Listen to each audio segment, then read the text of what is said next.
My husband made me a special dinner to celebrate our anniversary, but something in my gut screamed danger, so I gave it to his assistant instead. And 3 hours later, I watched her bleed out on my office floor, losing the baby she didn't know I knew she was carrying. The baby that was supposed to be mine dying inside her instead. I'm a CEO. I run one of the largest logistics companies in South Florida, a company my parents built from nothing and left in my hands when they passed. I worked 16-hour days to prove I deserved this corner office on the 42nd floor in downtown Miami, with floor-to-ceiling windows overlooking Biscayne Bay. I fought off corporate raiders and hostile takeovers. I negotiated deals that made grown men sweat. But none of that prepared me for what my own husband would do to me on a Tuesday morning in March. The police arrested Derek that same afternoon. They found the evidence in his car, in his phone, in the thermal container that still sat on my desk with traces of misoprostol mixed into the spices. The detectives told me it was one of the most calculated attempted murders they'd seen. He'd researched dosages. He'd planned the timing. He'd even practiced his grief-stricken husband routine. What he didn't count on was my nausea, or my generosity, or the fact that the woman he chose to sleep with would be the one to suffer what he'd designed for me. This is going to be a long story, and I'll need someone to walk through it with me. To make sure you don't miss what happens next, you might want to follow along with the stories shared here, because what started with poisoned food ended with something much bigger falling apart. 3 months before that Tuesday, I'd missed my period. I took the test in the executive bathroom, the one with marble countertops and those fancy automatic faucets, and watched 2 pink lines appear. While outside my office door, people were waiting for my approval on a $12 million port expansion deal. I didn't tell Derek. We'd been married 3 years, and somewhere around month 30 the warmth had drained out of it like water from a broken glass. He traveled constantly for his consulting business, or so he said. When he was home, he'd scroll through his phone at dinner, his face lit blue in the darkness of our Brickell Avenue penthouse. We'd stopped talking about anything real. We'd stopped touching except by accident. So when I saw those 2 lines, I felt something I hadn't expected. I wanted this baby all to myself. At least for a little while. At least until I figured out if there was anything left worth saving in my marriage. That Tuesday morning started like any other. I'd gotten to the office by 6:30, already halfway through my emails before the sun burned off the morning haze over the bay. Our logistics company moved cargo through 3 major ports, coordinated shipping routes across the Americas, and employed over 400 people. My parents had started it in a warehouse in Hialeah. Now we occupied 6 floors of prime downtown real estate. I was reviewing a contract when Derek appeared in my doorway. He never came to my office. He said it made him uncomfortable, being in a space where I held so much power. He preferred I come to his world, his spaces, where he could control the environment. But there he was, at 7:45 in the morning, carrying a blue thermal container and wearing a smile I hadn't seen in months. He came in and set it on my desk, right on top of the port expansion documents, and told me happy anniversary, that he'd spent the night making my favorite dish, that he wanted to take care of me since I worked so hard. The smell hit me immediately. Rich, heavy, thick with spices and slow-cooked meat. My parents used to make this dish for Sunday dinners when I was young, a traditional recipe from my mother's family in the South. Under normal circumstances, I would have been touched that he remembered. But I was 12 weeks pregnant, and the morning sickness had been brutal. The smell of coffee made me gag. The smell of anything cooking before noon made my stomach flip. And this particular dish, with its layers of cumin and paprika and that distinctive gamey smell, hit me like a physical attack. I tried to refuse politely. I told him I'd already eaten a protein bar, that I'd save it for lunch, that it was too early for something so heavy. But he kept insisting, saying he'd worked so hard on it, that it would spoil if I waited too long, that he wanted to see me eat it now, so he'd know I appreciated his effort.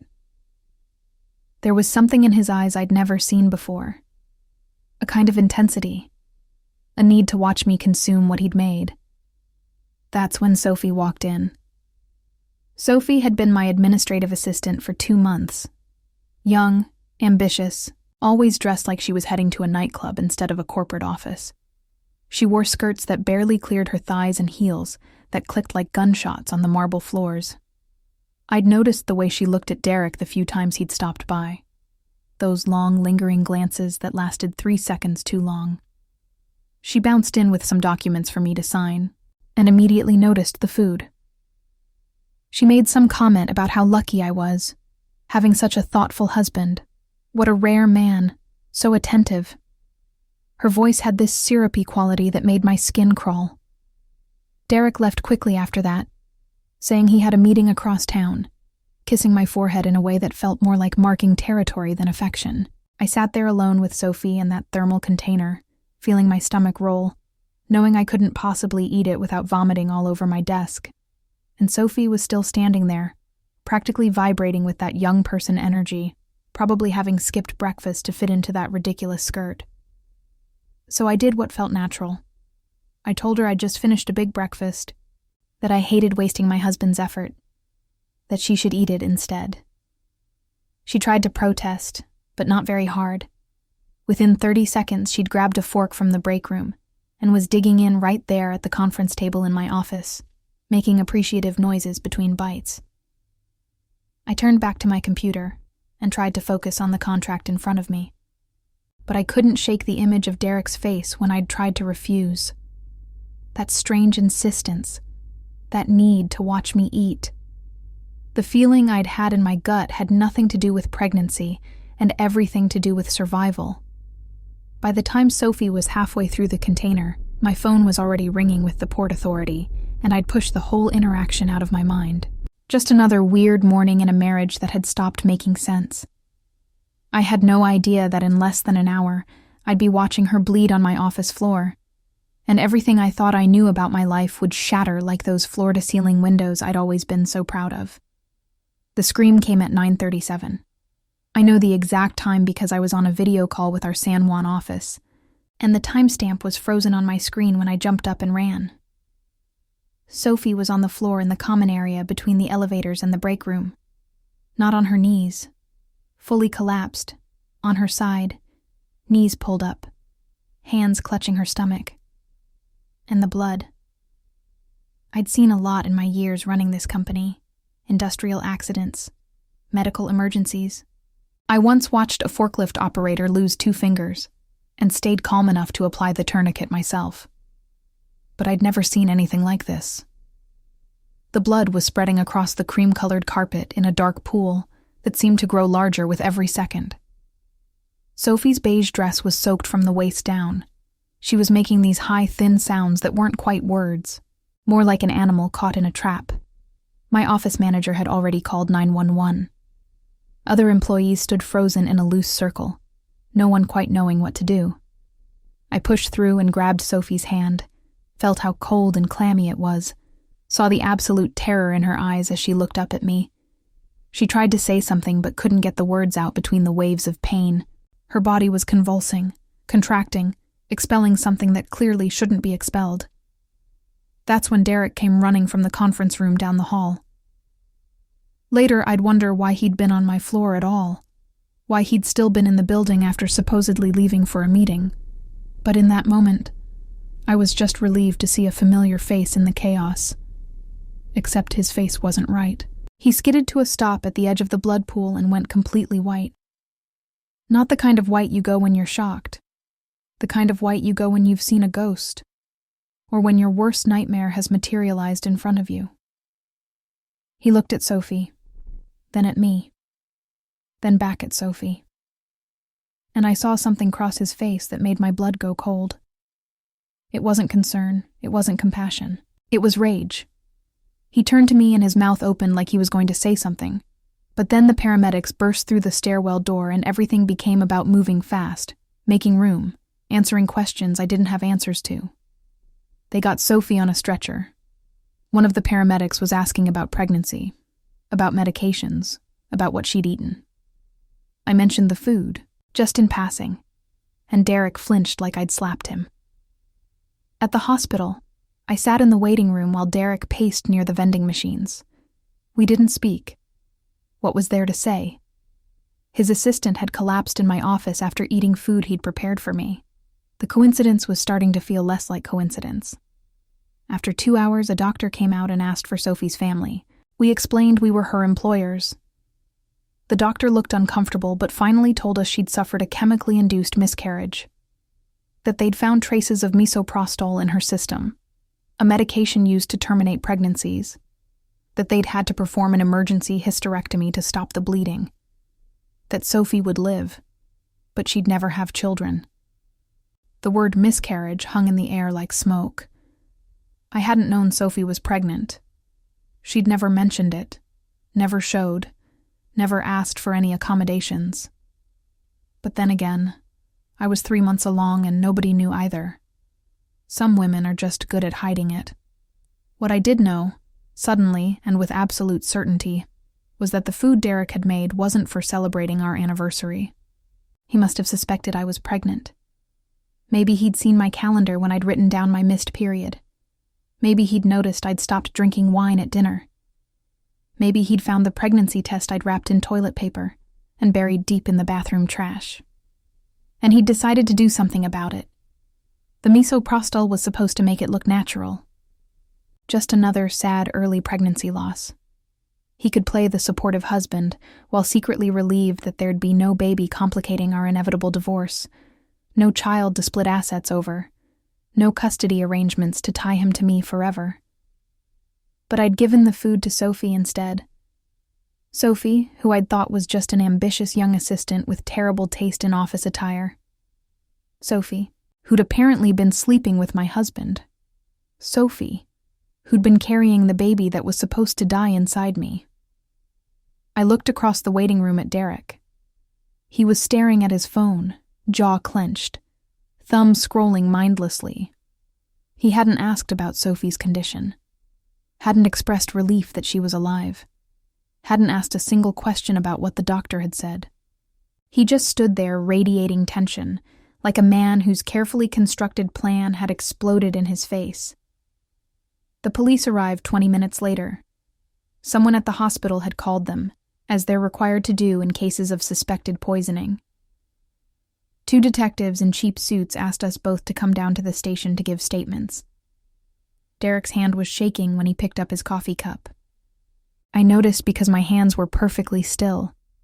I'd spent the last 3 years thinking I was losing my mind in my marriage, wondering if the coldness was my fault, if I worked too much, if I'd somehow failed at being a wife.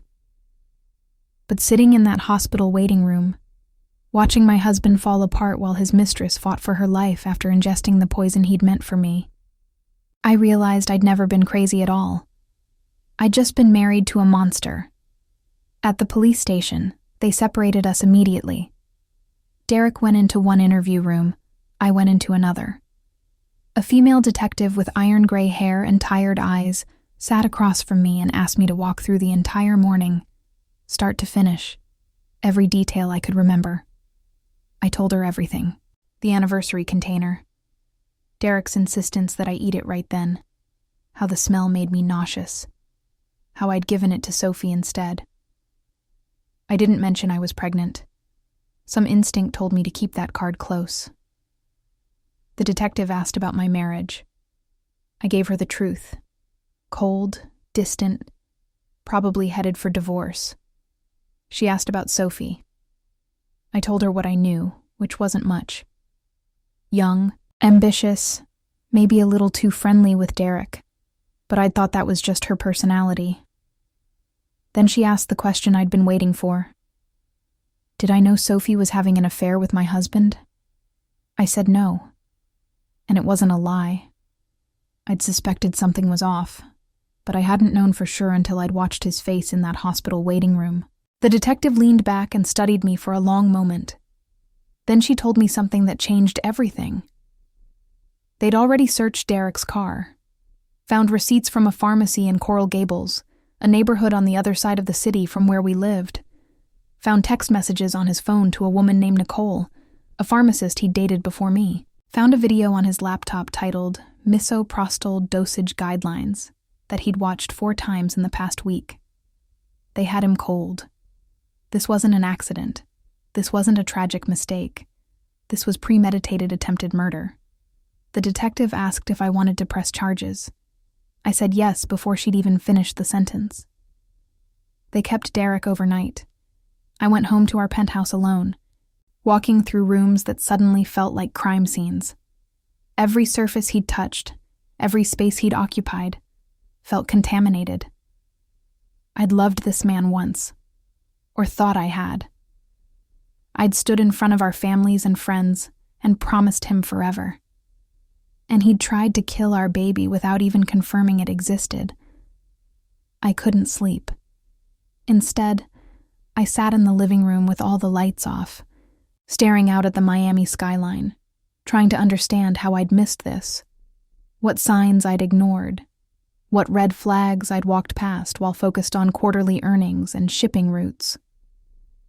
My phone buzzed around 3 a.m, a text from Vanessa, my executive assistant who'd been with me since before my parents died. She'd heard about what happened and wanted to know if I needed anything. I called her instead of texting back, told her everything, including the pregnancy I'd been hiding. She listened without interrupting, and when I finished, she said something that made everything click into place. She reminded me that 6 months ago, Derek had pushed me to update our estate planning. He'd wanted me to add him as the primary beneficiary on everything: the company shares, my investment accounts, my trust fund from my parents. He'd said it was about protecting us both, about making sure we were covered if something happened. I'd resisted. Something about the timing had felt wrong. My parents had died in a car accident 2 years earlier, and their will had been ironclad. The company stayed in family bloodline. If I died without children, everything went to my cousin in California. Derek would get the penthouse and a settlement, but not the real money, not the generational wealth my parents had built. But if I died pregnant, the baby would inherit. And if the baby died too, or never existed, Derek would have an argument for the estate. He'd been making plans for our future, investing time in the business, supporting my career. A judge might look kindly on a grieving widower. It all made sense now. The coldness, the distance. He'd been pulling away emotionally while setting up the practical pieces. And when he'd somehow figured out I was pregnant, he'd decided the timeline needed to move faster. Vanessa told me she'd noticed Sophie and Derek leaving the building together several times over the past 2 months. Always late afternoon, always separately, but heading to the same parking garage. She hadn't wanted to upset me with suspicions, but now she was kicking herself for not saying something sooner. I told her it wasn't her fault. How could any of us have predicted this? By the time the sun came up, I had a plan. Derek thought I was weak, that I was so buried in work and grief over my parents that I wouldn't fight back. He thought he could play the long game, manipulate the pieces, come out ahead. He forgot that I didn't build this company by being soft. The police had the evidence for attempted murder, but I wanted more. I wanted to understand the whole picture. I wanted to know how long he'd been planning this, how deep his betrayal went, and exactly how much damage I could do in return. I called my lawyer before my first cup of coffee and told him to start divorce proceedings. Then I called my head of security and asked him to pull every piece of surveillance footage we had from the past 3 months. Every floor, every camera, every angle. If Derek had been stupid enough to plan a murder via text message and Google search, he'd definitely been stupid enough to leave evidence all over my building. By noon, I had a conference room set up with 6 monitors, all showing different timelines of the past 12 weeks. My security chief, Vanessa, my lawyer, and I sat there in silence, watching. What we found was worse than I'd imagined. The surveillance footage told a story I'd been too blind to see while living it. Sophie had started working for me in January. The first week she'd been professional, efficient, dressed appropriately. But by week 2, the transformation started. Shorter skirts, tighter blouses, hair styled differently. And Derek had started showing up at the office more frequently, always with some excuse about needing to grab lunch nearby, or using the conference room for calls. The cameras showed them on the 39th floor, near the emergency stairwell that almost nobody used. They thought they were being careful, always arriving separately, always leaving gaps between their movements. But security cameras don't blink, and timestamps don't lie. I watched them kiss in that stairwell on January 19th. Watched her hand slide down his chest while he pressed her against the concrete wall. Watched him grab her face with both hands like he was desperate for her, like she was oxygen, and he was drowning. I'd been 7 floors up during that kiss, reviewing a contract for new warehouse space in Tampa. I'd been working 16-hour days, trying to honor my parents' legacy, trying to build something that would outlast me. And he'd been 7 floors down, fucking my assistant in a stairwell. The footage showed more meetings, coffee shops near the office, the parking garage, where they'd sit in his car for 30, 40, sometimes 50 minutes. Once I saw them in the lobby of a hotel 2 blocks away, walking in separately, but meeting at the elevator bank. Vanessa had been right about the patterns, but she hadn't known the half of it. My security chief found something else in the financial logs. Derek had a company credit card as my spouse, meant for business entertainment and travel. Over the past 6 months, he'd racked up $70,000 in charges. Designer clothes, jewelry from Tiffany, hotel rooms at the Four Seasons, a weekend trip to Turks and Caicos that he'd told me was a consulting conference. All of it for Sophie. My money, my company's money. Used to seduce my own employee. But the real revelation came from Sophie's phone records, which the police had subpoenaed as part of their investigation. My lawyer got a copy through Discovery, and what we found made my hands shake. Sophie had been pregnant for almost 4 months, longer than me, which meant she'd gotten pregnant within weeks of starting to work for me, right at the beginning of the affair. The text messages between her and Derek showed he'd known about it since February.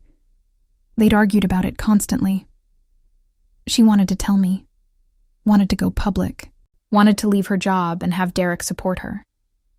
He kept stalling, saying he needed more time, that his divorce from me would take a while, that she needed to be patient. But the texts also showed something darker. Starting about 6 weeks ago, Derek had begun dropping hints about solutions and ways out. Sophie had pushed back, saying she wanted to keep the baby. He'd sent her articles about miscarriage rates, about how common early pregnancy loss was, about how it might be for the best if nature took its course. She'd told him she was having a boy. He'd responded with 3 heart emojis and the words, "my son." Reading those words felt like being stabbed. Derek and I had talked about children in the early days of our marriage. He'd always said he wanted a son, wanted to teach him baseball, wanted to take him fishing, wanted all those father-son traditions his own dad had denied him. I'd told him I wanted to wait until the company was more stable, until I felt ready, until I could take a real maternity leave without everything falling apart. He'd agreed, or so I'd said. But apparently, he'd just found another woman to give him what he wanted. And then I'd gotten pregnant accidentally, and suddenly, I was the obstacle standing between him and his perfect little family with Sophie and their son. My lawyer found the real smoking gun buried in Derek's computer files, a draft email to Sophie, never sent, dated from 2 weeks before the poisoning. He'd laid out a plan. Wait until I was further along in my pregnancy, maybe 16 or 18 weeks.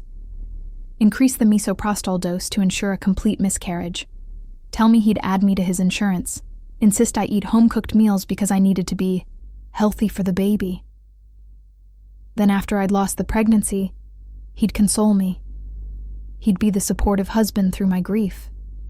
And within a few months, he'd leave me for Sophie, the younger woman, the one having his real child. He'd have gotten everything. My sympathy, a clean exit from the marriage, his son with Sophie. And once the divorce was finalized, he'd have fought for his share of my assets, claiming he'd sacrificed his own career to support mine.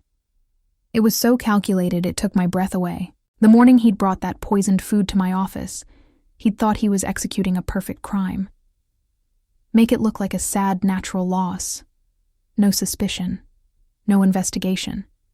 Just a grieving couple growing apart after tragedy. But Sophie had ruined everything by being in the wrong place at the wrong time. Or maybe the right place at the right time, depending on how you looked at it. My baby was still safe. Still growing. Still completely unaware that her father had tried to kill her before she'd even developed fingers. Yes, her. I'd found out 3 days before the poisoning. A little girl, due in September. I'd been planning to tell Derek after I figured out whether our marriage was worth saving. Now I knew it had been dead for months. I'd just been the last one to realize. I sat in that conference room, surrounded by evidence of my husband's betrayal, and felt something shift inside me. The grief I'd been carrying since my parents died, the exhaustion from trying to be everything to everyone, the loneliness of a marriage that had become a prison, all of it crystallized into something sharp and clear. Rage. Pure, focused, righteous rage. Derek thought he could take everything from me. My trust, my money, my future, my child. He'd forgotten that I'd built this company from the ground up after my parents died. That I'd fought off investors who thought a young woman couldn't handle the pressure. That I'd turned down acquisition offers that would have made me richer, but would have destroyed my parents' legacy. He'd forgotten that I didn't break. I bent. I adjusted. I adapted. But I did not break. And I definitely didn't forgive attempted murder. The police had enough evidence to convict him. But I wanted more than a criminal trial. I wanted to destroy him the way he'd tried to destroy me. I wanted him to lose everything. The first call I made was to Nicole, the pharmacist who'd supplied Derek with the misoprostol. The police had her information, but they were still building their case against her as an accessory. I decided I couldn't wait. I found her working at a CVS in Coral Gables, the same one Derek's receipts had come from. She was in her early 30s, blonde, with the kind of nervous energy that suggested she knew exactly how much trouble she was in. I didn't go in person. Instead, I had my lawyer send her a message through her own lawyer. Meet with me, give me what I need, and I won't push for maximum charges against you. Refuse, and I'd make sure the prosecutor knew she'd been completely uncooperative. We met at a coffee shop in Coconut Grove on a Thursday afternoon. Nicole looked like she'd aged 10 years in the past week. She sat across from me with her hands wrapped around a cup of tea she never drank, and told me everything. She and Derek had dated for 2 years before he met me. He'd broken up with her the week after our first date, told her he'd found someone with better prospects. She'd been devastated. When he'd shown up at her pharmacy 6 months ago, claiming he needed to reconnect with an old friend, she'd stupidly thought maybe he wanted her back. Instead, he'd wanted her access to prescription medications. The first time he'd asked, it was for Ambien. Said he was having trouble sleeping because of work stress. Didn't want to go through the hassle of a doctor's appointment. She'd bent the rules, called in a prescription under a fake patient name. Small crime. Victimless. Then he'd come back asking for more things. Anxiety medication. Pain pills. And finally, in mid-March, misoprostol. He'd told her his mistress wanted an abortion, but couldn't get one legally in Florida anymore. That the 6-week ban meant she'd have to travel out of state. That she was desperate. Nicole had hesitated. This wasn't just bending rules. This was potentially helping end a pregnancy. Derek had played on her sympathies, told her the mistress was young and scared, that her life would be ruined if she had to carry the pregnancy to term. So Nicole had done it, given him the pills with instructions on dosage, told him to make sure the woman took them with food to avoid nausea. What Nicole hadn't known was that Derek had no intention of giving those pills directly to anyone. He'd planned to put them in food and serve them to his own wife. When I explained what had actually happened, Nicole went white. She started crying right there in the coffee shop, saying she never would have helped if she'd known, that she'd thought she was doing something compassionate, that Derek had lied to her about everything. I believed her, not because I was feeling generous, but because her horror seemed genuine. She'd been a tool, just like Sophie. Derek had used both of them to get what he wanted. I asked if she had any recordings of their conversations. She shook her head. But then she remembered something. Derek had called her twice from his office phone, not his cell. She'd thought it was weird at the time, but he'd said his cell was dead. Those calls would be logged somewhere on his company's phone system. Except Derek didn't have a company. He was an independent consultant, worked from home most of the time. The only office phone he had regular access to was the one in the conference room at my building. My phone system, my call logs. I had IT pull the records that afternoon. Sure enough, 2 calls to Nicole's pharmacy from the 39th floor conference room, both lasting over 10 minutes, both occurring during times when I'd been in back-to-back meetings and Derek had supposedly been working on proposals. It went one step further and pulled the audio. We recorded all calls made from company lines for quality assurance and liability purposes. It was buried in the fine print of our employee handbook, but it was legal and admissible. I sat in my office alone that evening and listened to my husband plot my murder. His voice was calm, almost cheerful. He asked Nicole about dosages, about how long the medication would take to work, about what symptoms to expect. He told her he needed it to be foolproof, that he couldn't risk the woman taking it and then going to a hospital too quickly for it to complete the process. Nicole's voice on the recording was uncertain, asking questions, trying to understand why he was so worried about the details. He'd smoothed her concerns away with lies about the mistress being in an abusive relationship, about her partner monitoring her phone, about how they needed to be extra careful. The second call had been even worse. He'd asked about mixing the medication with food, whether it would affect the potency, whether there was any taste. Nicole had told him the pills were mostly flavorless, but to use something with strong spices to mask any slight bitterness. That's when he'd decided on the Dobrodinha. Heavy spices, strong flavors, exactly the kind of dish where a few crushed pills would be completely undetectable. He'd researched, he'd planned, he'd been so careful about every detail except the one that mattered most. The possibility that I wouldn't actually eat what he'd prepared. Listening to those recordings, I felt something beyond anger. I felt a kind of cold clarity. This wasn't a crime of passion. This wasn't a moment of weakness. This was a man who'd sat down and calculated how to murder his wife and make it look natural. That man didn't deserve mercy. He deserved exposure. I spent the next week preparing. My lawyer assembled everything. The surveillance footage, the phone recordings, the financial records showing Derek's embezzlement of company funds to support his mistress, the text messages between him and Sophie. We built a timeline that showed premeditation going back months, but I didn't just want him convicted. I wanted him professionally destroyed. Derek's entire consulting business was built on his reputation. He worked with high-level executives, negotiated sensitive corporate deals, positioned himself as a trusted advisor. His brand was discretion and integrity. I was going to demolish that brand in front of everyone who mattered. Our company was having its quarterly board meeting the following week. Every major shareholder would be there. Derek wasn't on the board, but he often attended as my spouse, sitting in the back and networking during breaks. I made sure he got his invitation. Through his lawyer, through email, through every channel. I wanted him there.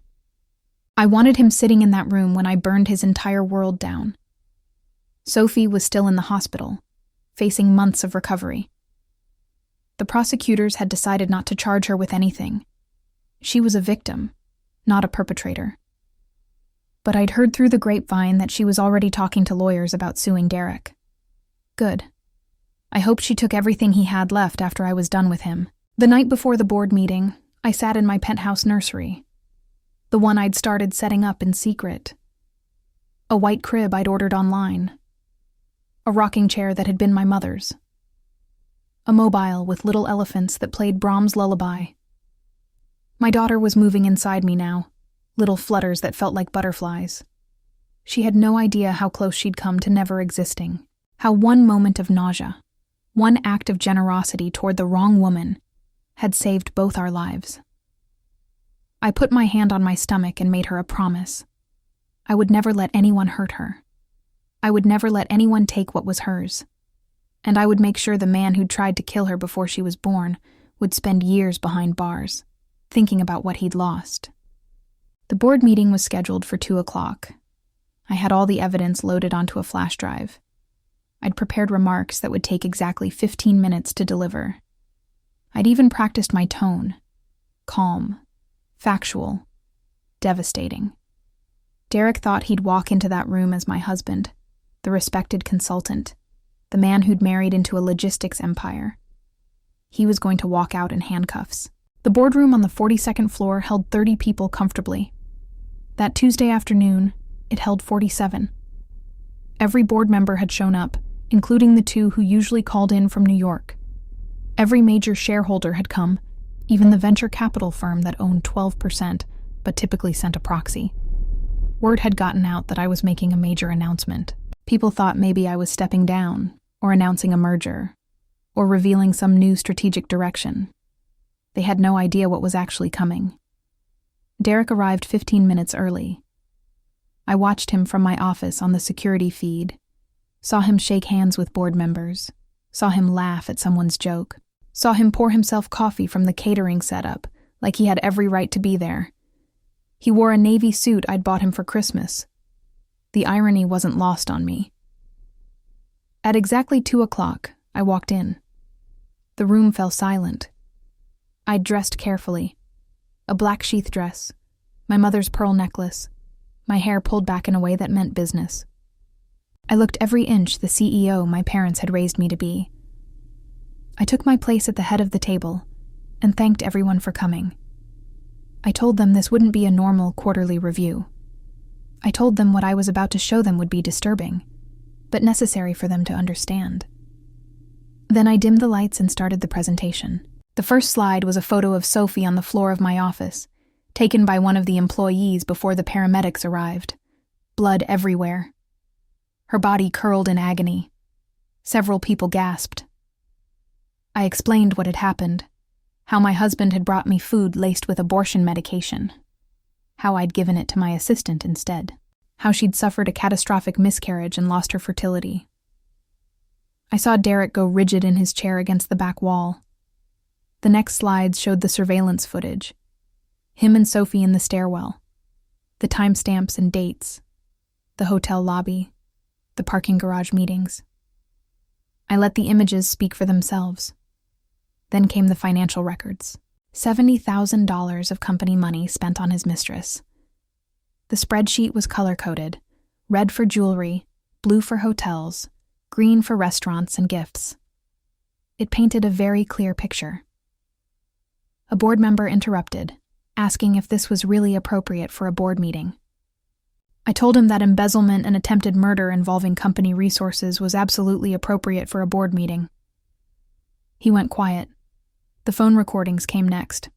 I'd edited them down to the most damning parts. Derek's voice, calm and calculated, asking about dosages and methods. Nicole's uncertain responses. His lies about why he needed the information.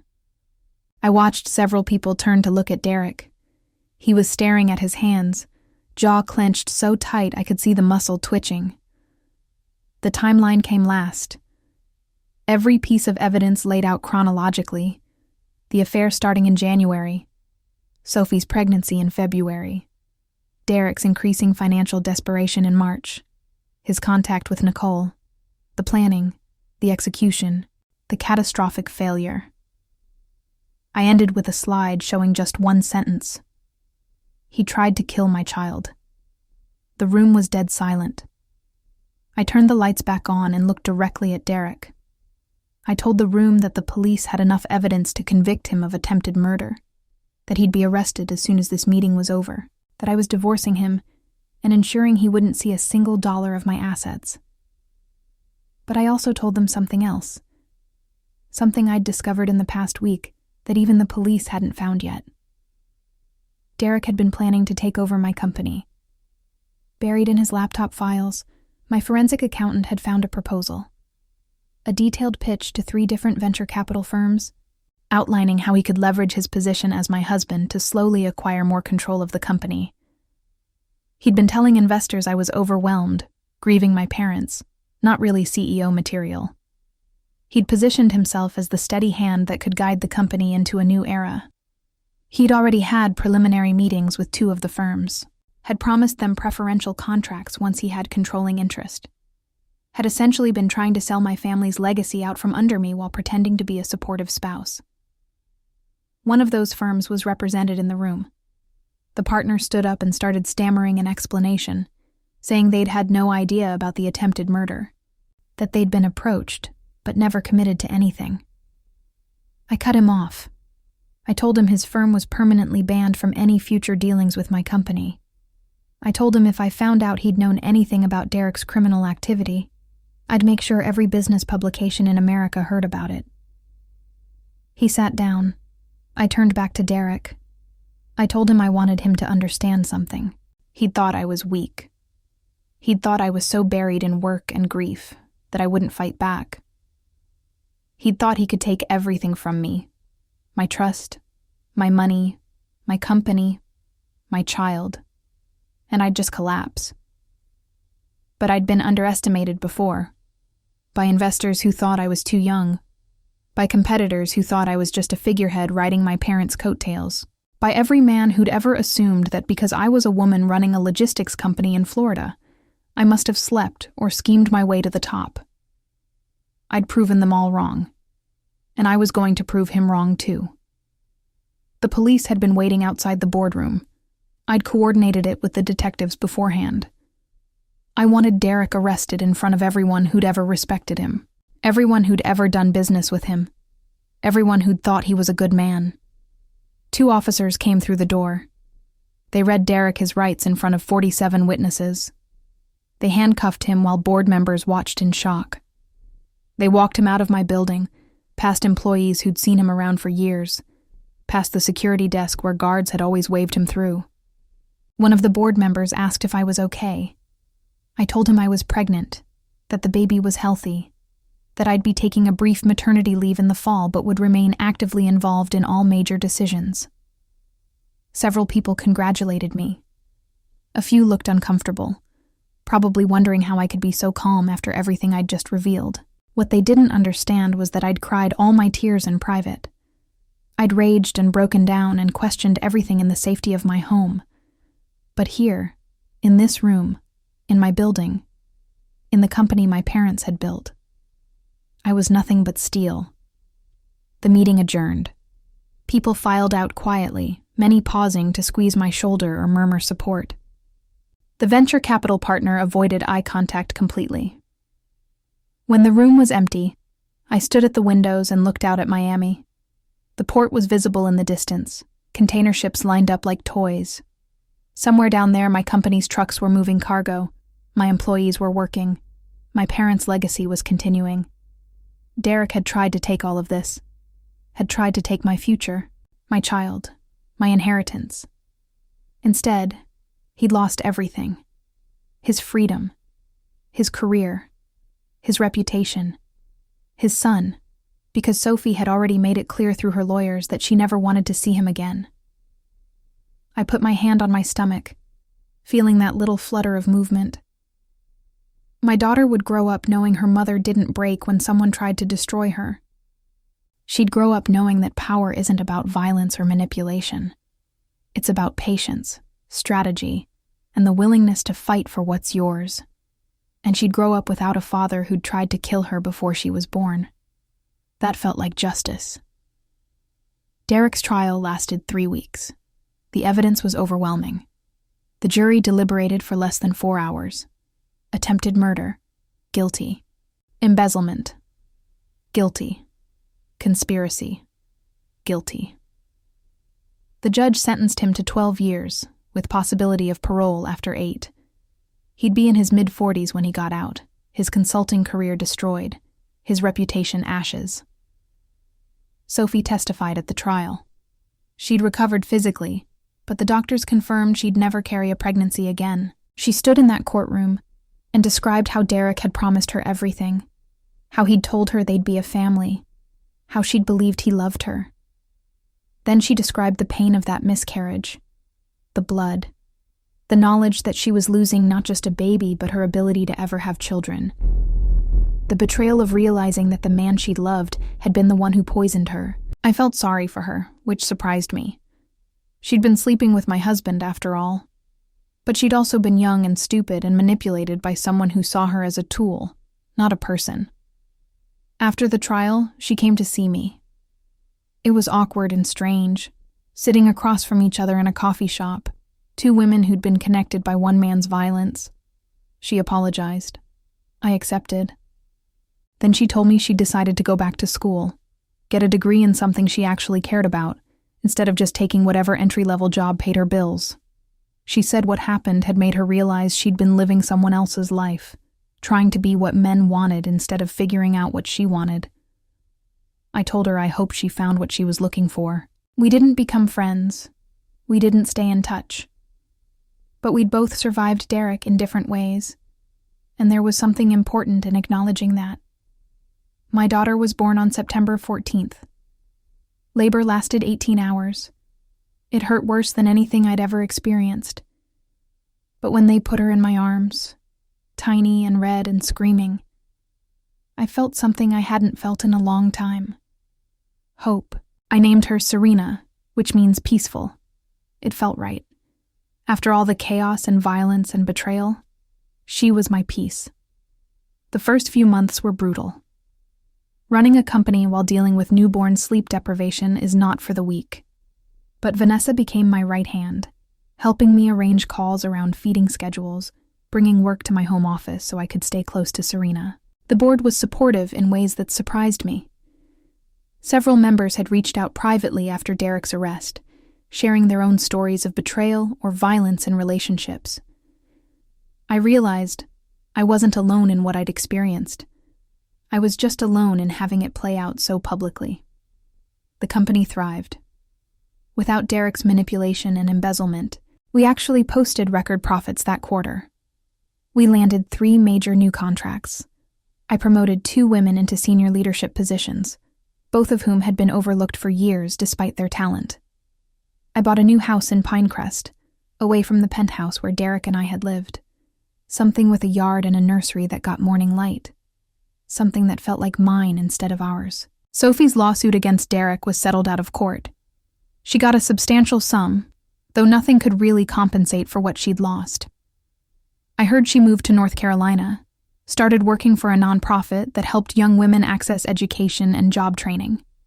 Nicole, the pharmacist, pleaded guilty to illegal distribution of prescription medication. She got probation and community service, lost her license for 5 years. I didn't push for harsher punishment. She'd been stupid and manipulated, but she hadn't known Derek's real plan. The security footage from my building got deleted on a regular schedule, as per our retention policy. But I kept a copy of those key moments locked in a safe at my new house. Sometimes I wondered if I'd show Serena someday, when she was old enough to understand. Proof that her mother had survived. Proof that bad things happen to good people, but you could still come out the other side. Mostly I thought I'd probably keep it locked away forever. She didn't need to know that her father had tried to kill her. She just needed to know she was loved. On Serena's first birthday, I took her to the cemetery where my parents were buried. I told them about Derek, about what had happened, about how I'd handled it. I told them about their granddaughter, about how she had my mother's eyes and my father's stubborn streak. I told them I was okay, that the company was okay, that their legacy was safe. And I meant it. Looking back now, I realize that moment of nausea saved 2 lives. If I'd eaten that food, I would have lost my daughter. If Sophie hadn't been in my office at exactly that moment, looking hungry and eager to please, I would have tried to push through the nausea and forced myself to eat. One random decision. One impulse to be generous to a woman I barely knew. One instant where I listened to my gut instead of forcing myself to be polite. That's all that stood between me and tragedy. Sometimes I wonder what would have happened if I'd eaten that Dobrodinha. Would Derek have played the grieving husband? Would he have consoled me through the loss? Would I have ever found out about Sophie? About the embezzlement? about his plan to take over my company? Or would I have just slowly faded, growing smaller and smaller in my own life until I disappeared completely? I'll never know. And I'm grateful for that uncertainty, because it means I'm still here, still fighting, still building, still being the CEO my parents raised me to be. Serena is 3 now. She asks questions about everything, wants to know how machines work and why trucks are so big, and whether she can have a pet elephant. She's fearless and curious and completely unaware of how close she came to never existing. I take her to the office sometimes, let her sit in my chair and press buttons on the phone. She tells people she's going to be a CEO when she grows up, just like Mommy. Maybe she will. Maybe she'll choose something completely different. Either way, I'll make sure she has the choice. That's what Derek tried to take from both of us. Choice. Control over our own bodies, our own futures, our own lives. He failed. And every day that Serena and I wake up, that failure becomes more complete. People ask me sometimes if I've forgiven him, if I've found closure, if I've moved on. I tell them I don't believe in forgiveness for attempted murder. I believe in justice, in consequences, in making sure dangerous men face the full weight of what they've done. I tell them closure is a myth sold to people who don't want to sit with the uncomfortable truth that some wounds don't heal. They just scar over. And I tell them moving on doesn't mean forgetting. It means living so fully and completely that the person who tried to destroy you becomes smaller and smaller in the rearview mirror until they're just a speck on the horizon. That's where Derek is now. A speck. A cautionary tale. A man who bet everything on his wife being too weak to fight back and lost it all when she proved him wrong. I'm not weak. I never was. I was just too busy building something real to notice his fake foundation crumbling beneath us. Now I know better. Now I trust my instincts. Now I listen when my gut screams danger, when my body rejects something that looks like love but smells like poison. Now I'm raising a daughter who will never question whether she's allowed to take up space, to demand better, to walk away from people who don't deserve her. And every time I look at Serena, I'm reminded that sometimes survival is just a matter of choosing the right moment to say no. I said no to that Dobrodinha. I said no to eating something that made me sick. I said no to ignoring my instincts to be polite, and that no saved both our lives. So if you're listening to this from wherever you are, if you're in Miami or New York or somewhere I've never heard of, I want you to know something. You're allowed to say no. You're allowed to trust yourself. You're allowed to fight back when someone tries to destroy you. And if you want to follow more of these stories, if you want to hear what happens when people stop being victims and start being survivors, then stay connected with what's shared here. Drop a comment telling me what city you're listening from. Let me know I'm not alone in this. Because the truth is, none of us are alone. We just feel that way sometimes, in the dark moments when we're lying on the floor covered in metaphorical blood, wondering how we got here. But we get up. We dust ourselves off. We build something new from the wreckage. And we make damn sure the people who tried to destroy us never get another chance. That's not revenge. That's survival. And survival is the best gift I can give my daughter.